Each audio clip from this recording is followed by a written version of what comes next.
ನಾನು ಮುಂಚೆಯಿಂದ ಏನ್ ಹೇಳ್ತಾ ಇದ್ದೀನಿ, ಈ ಶಾಲು, ಈ ನಿಮ್ಮ ಗೋಶಾಲೆಗೆ ಹೋಗ್ಬೇಕು, ಗೌಮೂತ್ರ ಕುಡಿಬೇಕು, ಧರ್ಮ ರಕ್ಷಣೆ ಗೋ ರಕ್ಷಣೆಗೆಲ್ಲ ಯಾರಿಗ್ ಬಿಡೋದು? ಬಡವ್ರ ಮಕ್ಳಿಗೆ. ಇವ್ರ ಮಕ್ಳು ಏನ್ ಮಾಡ್ತಾ ಇದಾರೆ? ತೋರ್ಸ್ಬಿಡಿ ಒಂದು ಬಿಜೆಪಿ ಲೀಡರ್ ಮಗ ಇವತ್ತು RSS ಫುಲ್ ಟೈಮ್ ಪ್ರಚಾರಕ್ಕೆ ಯಾರನ್ನ ಇದಾರ ತೋರ್ಸ್ಬಿಡಿ ನನಗೆ. ಹೌದಪ್ಪ, ದಿನನಿತ್ಯ ಬೆಳಿಗ್ಗೆ ಎದ್ದು ಶಾಖಾಗಿ ಹೋಗ್ತೀರಿ, ಗೌ ಸೇವೆ ಮಾಡ್ತೀರಿ, ಗೌಮೂತ್ರ ಕುಡಿಯೋದು ಒಬ್ಬ ಬಿಜೆಪಿ ನಾಯಕರ ಮಗ ತೋರ್ಸಿ. ಸುಮ್ನೆ ಯಾವ್ದೋ ಒಂದು RSS ವಿಜಯದಶಮಿ ದಿವಸ ಹೋಗ್ಬಿಟ್ಟು ಚಡ್ಡಿ ಪ್ಯಾಂಟ್ ಹಾಕೊಳೋದಲ್ಲ.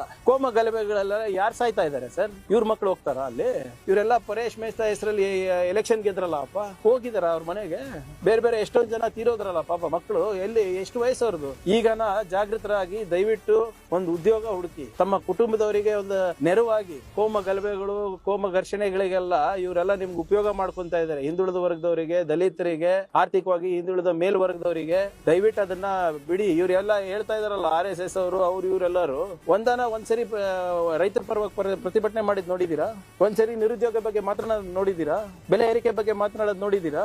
ಬರೀ ಇಂಥದಕ್ಕೆ ಮಾತ್ರ ಪ್ರಚೋದನೆ ಕೊಡೋದು. ನಾನು ತಮ್ಮ ಮುಖಾಂತರ ಎಲ್ಲ ನಮ್ಮ ಯುವ ಸ್ನೇಹಿತರಿಗೆ ಹೇಳಲಿಕ್ಕೆ ಬಯಸ್ತಾ ಇದ್ದೀನಿ, ದಯವಿಟ್ಟು ಆ ತಂಟೆಗೆ ಹೋಗ್ಬೇಡಿ. ಯಾರು ಬಿಜೆಪಿ ನಾಯಕರ ಮಕ್ಕಳು ಅದ್ರಲ್ಲಿಲ್ಲ, ಸಂಘ ಪರಿವಾರದ ಮಕ್ಕಳು ಅದ್ರಲ್ಲಿಲ್ಲ. ನಿಮಗ್ ಮಾತ್ರ ಇದಕ್ಕೆ ತಳ್ತಾರೆ ಈ ನರಕಕ್ಕೆ. ಆಮೇಲೆ ತಳ್ಳ ಆದ್ಮೇಲೆ ನಿಮ್ಗೆ ಸಹಾಯಕ್ಕೂ ಯಾರು ಬರೋದಿಲ್ಲ.